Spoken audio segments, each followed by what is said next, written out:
활용공추입니다. 저희가 최근에 다시 무료 카톡방을 개설을 했는데요.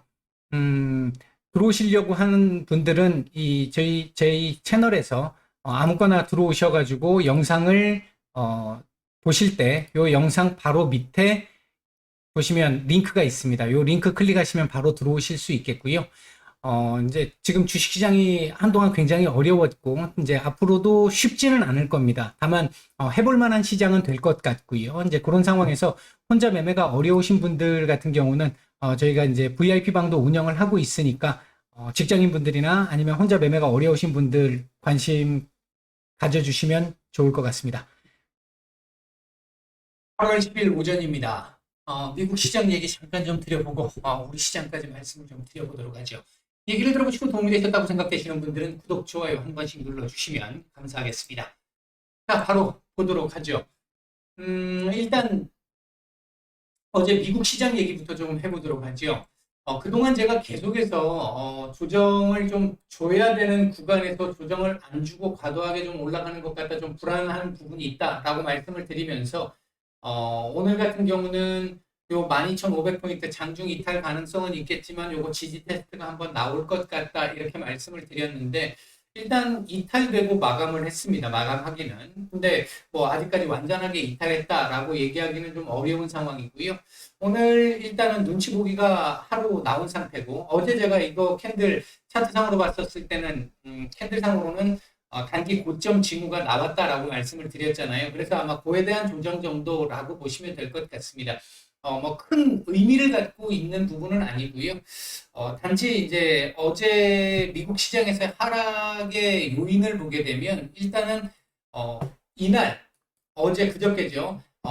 어제죠. 어제 이 미국 시장의 하락을 유도했던 게 일단은 엔비디아였잖아요. 엔비디아가 실적에 대한 부분 그리고 컨센을 이제 가이던스를 하향하면서 엔비디아의 영향으로 반도체 섹터들 조금 밀리는 모습들 좀 나왔었고 시장 전체적으로 분위기 이제 안 좋은 쪽으로 흘러가는 모습들이 있었었고요.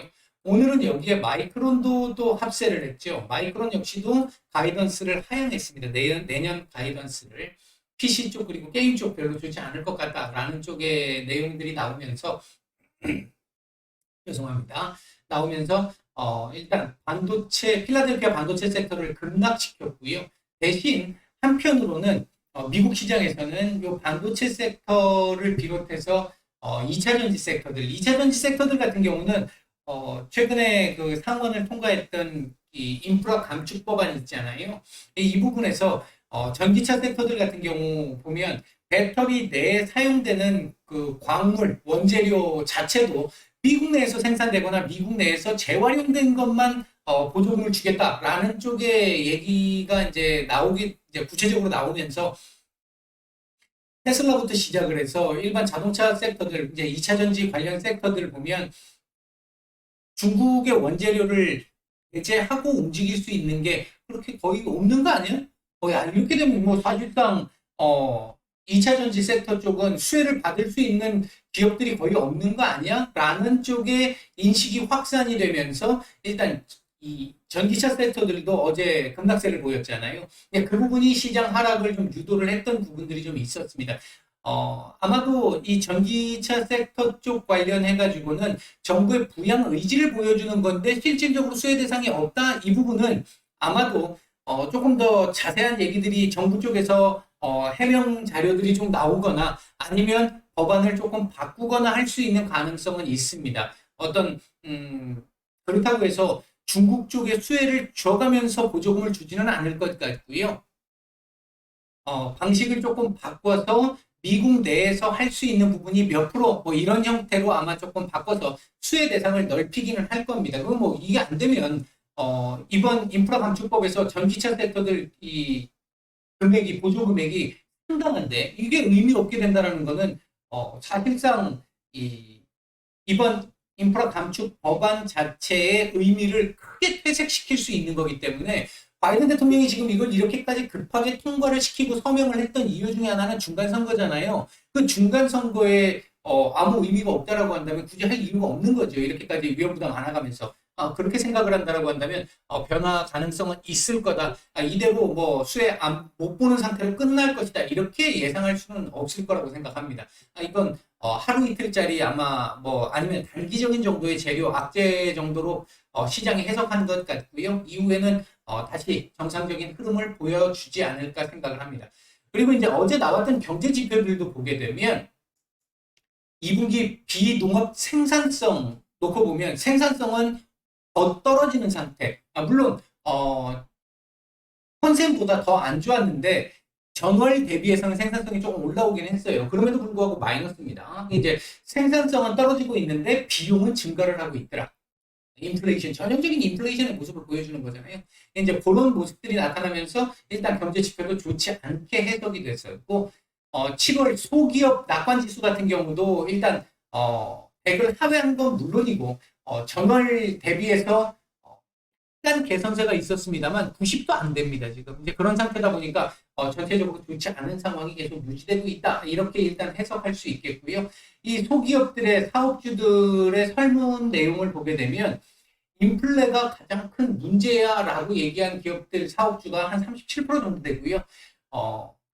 부인난 이게 지금 임금 상승 계속되고 있는 부분 중에 가장 큰 원인 중에 하나가 이 구인난이잖아요. 이 구인난이 가장 큰 문제라고 대답을 한 사업주들이 한 49% 정도 됩니다. 그러니까 아직도 임금도 일단 꺾여야 되는 부분인데 이 부분이 꺾이지 않고 있다라고 하는 부분들이 시장에 우려를 계속 낳는 부분이 있었다는 거죠. 인플레 계속 지속될 수 있을 것 같은데 하는 그런 부분들이 있었다. 이렇게 볼 수 있을 것 같습니다. 그리고 이제 국제유가 같은 경우 미국의 힘을 또 한 번 보여주는 거죠. 이게 이제 달러, 기축통화국의 힘입니다. 어제 러시아 쪽에서 남부 유럽 쪽으로 넘어가는 헝가리나 체코, 슬로바키아 이쪽으로 넘어가는 이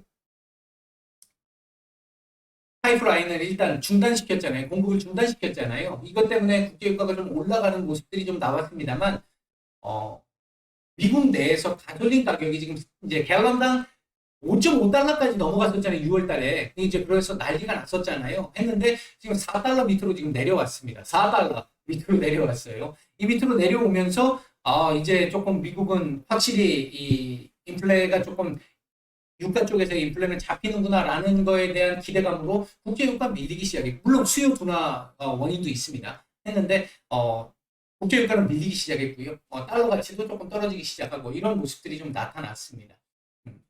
뭐 긍정적으로 볼 수 있는 부분이겠죠. 일단 제가 최근에 말씀드리고 있는 부분은 CPI 선반영한 것 같다라는 얘기를 지금 계속 드리고 있는 상태고요. 이 CPI가 선반영이 어느 정도 일정 이상 선반영이 되는 상태이기 때문에 이것 때문에 CPI 발표 이후에 컨센 지금 현재 지난주보다도 더 내려와서 컨센이 지금 8.7까지 내려온 상태인데 지난주 8.9, 8.8이었는데 지금 8.7까지 내려온 상태인데 이대로 컨센대로 나온다라고 하면 그냥 그대로 뭐 그냥 예상했던 거잖아. 뭐 큰 문제 없는 상황. 만약에 8.8 정도로 나오게 된다고 한다면 지금 올라간 거 뱉어내야 되는 상황. 8.6 밑으로 떨어져야만이 지금 흐름을 유지할 수 있는 상황. 불리해졌다라고 말씀을 드렸잖아요. 그나마 이틀간 꺾은 거 다행스럽다라고 생각을 하는데 만족스러운 정도의 수준은 아니고요. 꺾은 게 다행스럽다고 생각을 하긴 하는데 어제 이제 새롭게 또 다시 나온 게 제가 이건 어제 그저께부터 말씀을 드렸던 거잖아요. 근원 CPI는 안 꺾일 것 같아. 더 올라갈 것 같아. 근원 CPI. 이거 어떻게 할 건데 이거.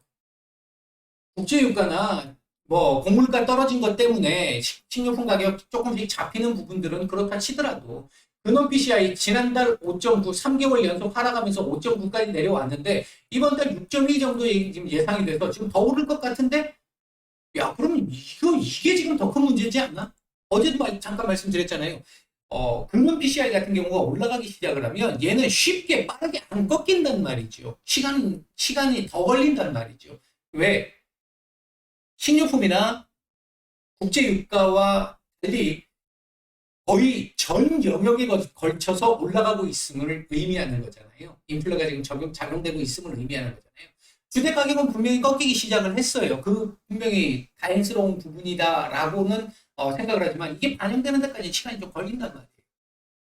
예, 나머지 전체적인 물가들이 지금 올라가고 있는 상태이기 때문에 이 부분에 대한 해석을 어제 시장이 약간 하면서 추가적인 조정이 나왔다라는 겁니다.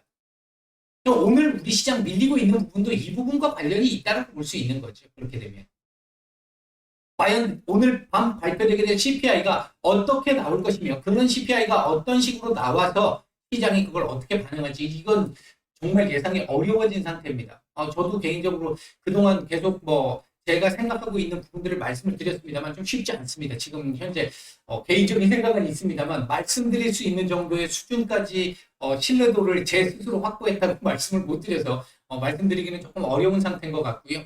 시장 반응 자체는 일단은 큰 틀에서만 말씀을 드리면 단기적으로 만약에 충격이 좀 온다 하더라도 12,300포인트 정도 전후가 되지 않을까 생각을 하고 있고 그게 아니라고 한다면 대략 12,500포인트 전후에서 옆으로 기는 흐름 좀 나오면서 시장 안정화를 좀 도모해 나가지 않을까. 그러니까 이게 지금 조정이 나와줘야 되는 구간에서 조정을 안 주었단 말이죠. 조정을 하다못해 가격 조정은 안 하더라도 기간 조정이라도 해야 되는 상황인데 그거 안 나왔단 말이죠. 이제 그 부분을 조금씩 반영해 나가지 않을까. 언제까지? 잭슨홀까지.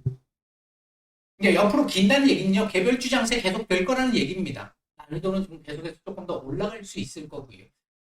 이 시장 자체의 흐름을 보면 일단 그렇게 일단 예상이 되고요.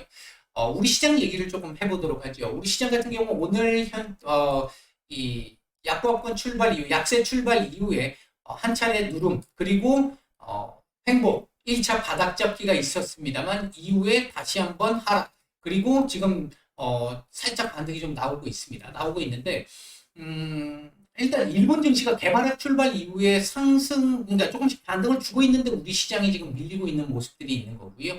이 밀리고 있는 모습들의 주된 원인은 외국인 선물 매도입니다. 이 선물 매도가 아침부터 시작해서 굉장히 큰 상태인데 시간대 대비해서 매우 크죠. 지금 7천억이니까. 현재 지금 10시 15분 현재 9천억 이상, 1조 가까이 지금 매도가 나오고 있는 겁니다. 굉장히 매도가 많이 나오고 있고, 그동안 한 3주 가까이 외국인들 지금 매수가 있었잖아요. 이 부분에 대한 매도를 지금 빠르게 지금 상쇄시키는 이런 모습들이어서 좀 별로 좋은 모습은 아닙니다. 기분 나쁜 모습이긴 하고요. 코스피 매도도 조금씩 늘어나고 있고, 코스닥 매도도 점차적으로 늘어나고 있는 상태입니다. 적지 않습니다. 지금 매도가 코스닥은. 일단 그런 상태에서 시장 전체적인 수급도 지금 좋지 않단 말이죠. 이제 그 부분이 계속해서 부담을 주고 있는. 오늘은 선물 지수가 이 현물 지수를 계속해서 부담을 주는 이런 흐름들이 오전 초반 계속해서 나타났고요.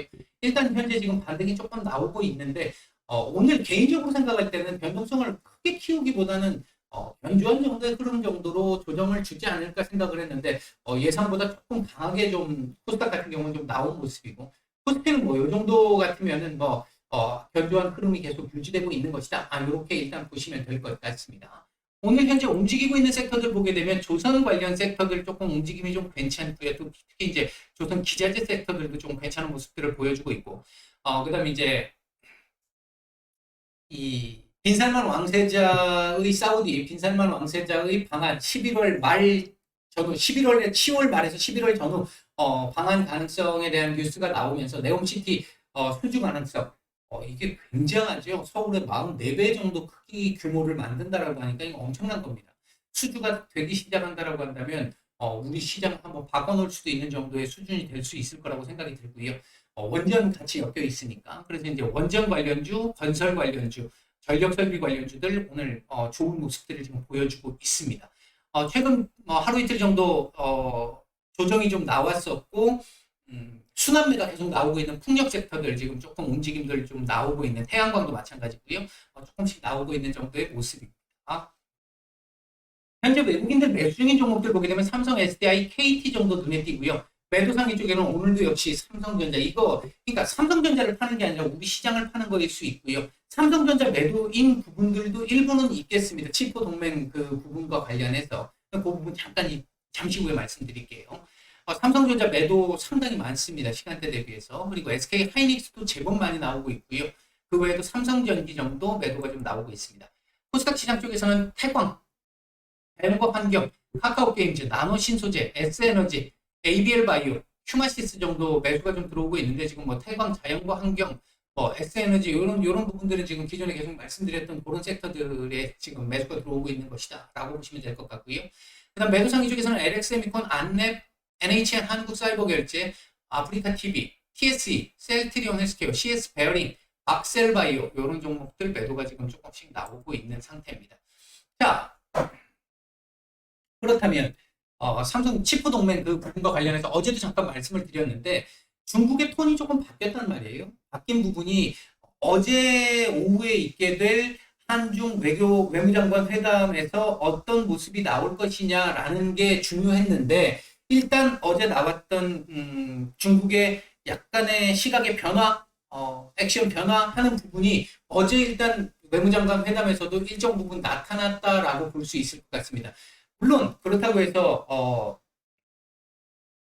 왕이 부장이 긍정적으로만 얘기한 건 아니고요. 일단 우리나라에 대한 기대감은 어느 정도 계속 기대의 끈은 가지고 있는 정도의 상황. 그러면서 우리가 치포 동맹에서 어느 정도 이 미국을 견제해 줄 수 있는 역할을 해주기를 바란다라는 쪽으로 많은 압박을 좀 가한 모습들은 있었습니다만 우리가 기존에 염려했던 무대포식 진짜 뒷골목 치정 잡배만도 못한 중국의 본래의 그 모습이 보복적인 모습이 또 나오지 않을까 했던 부분이 있었는데 그 부분 관련해 가지고 전혀 얘기 없었고요. 오히려 우리 사드 이후에 나왔던 그 사드 보복과 관련해 가지고 우리 뭐 게임 엔터 이런 쪽 관련해 가지고 이 제재를 했던 부분 작년부터 많이 우리도 노력하고 있어라고 한 발짝 물러나는 모습 일단 우리도 좀 달래려고 하는 모습들이 어제 좀 나타났다는 측면에서 놓고 보면 반도체 쪽에서의 이 치포 동맹과 관련된 문제는 일단은 당분간은 수면 아래로 조금 가라앉을 가능성도 일단은 있습니다. 어차피 이번 달 말까지 우리가 치포 동맹 가입을 결정해야 되는 상황이고 사실상 결정을 한 상태이긴 합니다만 그 결정을 보고도 중국이 이렇게 반응을 했기 때문에 그에 대한 영향은 조금 제한적일 수 있겠다. 오늘 그렇다면 반도체 하락, 어제의 반도체 하락 섹터의 하락과 오늘 반도체 섹터의 하락은 엔비디아와 마이크론의 영향이다. 이렇게 보는 게 일단은 맞을 것 같고요. 전체적으로 지금 반도체 섹터는 참 너무도 오랜 시간 암흑기에 지금 들어가 있는 상태인데 사실 이 부분이 너무 아쉬웠던 부분 중에 하나는 올 상반기 초반기 때 사실 삼성전자 실적 1분기부터 시작해서 서프라이즈 내고 막 난리를 쳤었을 때 이게 불법 공매도만 아니었다라고 한다면 삼성전자 조금 더 일찍 올라왔을 거고 우리 시장도 이 정도까지 타격을 받지 않았을 텐데 그 부분은 사실 굉장히 좀 아쉽습니다. 어떻게든 불법 공매도는 정말 우리가 막아야 되는 상황이고 이 기울어진 운동장 진짜 좀 제대로 이번 정부가 좀 이 운동장을 평평하게 만들어주기를 제발 좀 바랍니다. 이건 뭐 어느 정권을 떠나서 우리가 주식을 하는 사람들 입장에서 이거 안 되면 한국 시장 디스카운트 계속 될 수밖에 없고 외국인들 놀이터가 될 수밖에 없습니다. 이 부분 개선이 되기를 꼭 좀 바란다. 개인적으로 그렇게 말씀을 좀 드리고 싶고요. 차트상으로 놓고 보면 일단 우리 시장도 2460포인트까지는 일단 열려있는 상황이고요. 그나마 다행인 건 61선 내려오는 하락 각도를 감안해서 본다라고 한다면 이거 한 번에 넘기가 쉽지 않았던 상황인데 일단 넘었단 말이에요. 미국이 나스닥이 무리하게 올라주는 덕분에 올랐단 말이에요. 이제 그 부분에 대한 지지 테스트 정도는 한번 해야 되지 않을까 생각을 하는데 이게 지금 오늘 밤 CPI 발표인데 여기 지금 현재 상태가 지금 2480포인트대 90포인트 왔다 갔다를 하고 있는 상황이란 말이죠. 그렇게 놓고 본다라고 한다면 만약 CPI가 예상치대로 나오지 않아서 한번 미국이 12,300포인트 이탈하는 정도의 상황 정도까지 나온다고 한다면 우리도 2,460포인트까지는 한번 볼 수 있을 것 같고요. 그게 아니면 여기서 어느 정도는 점진적으로 움직이면서 이 박스권 안에서 움직일 가능성이 좀 높겠다. 지금 보면 2,460에서 2,540포인트 정도 사이가 될 것 같고요. 오늘 시장 이후 흐름은요, 전체적으로는 견조한 정도의 흐름을 보일 걸로 예상을 하고 있는 상황에서 시후에 발표되게 될 중국의 CPI, PPI 지금 현재 예상은요 우호적으로 보고 있습니다. 좀 꺾일 걸로 보고 있습니다. 인플레가 이제 그 흐름이 좀 나와주면서 중국 시장이 좀 반등을 좀 주는 상승을 좀 주는 상황을 만들어낸다라고 한다면 우리 시장 오늘 이 조정이 상당히 견조한 정도의 조정으로 끝날 가능성도 일단은 조금은 열려 있는 상태다. 현재 외국인들 매도가 너무 많아서 그 부분이 좀 부담스럽긴 한데 그 부분을 좀 줄여줄 수 있는 요소가 아닐까 일단 예상을 합니다. 오늘 말씀은 오전 말씀은 여기까지 드리겠습니다. 마치겠습니다.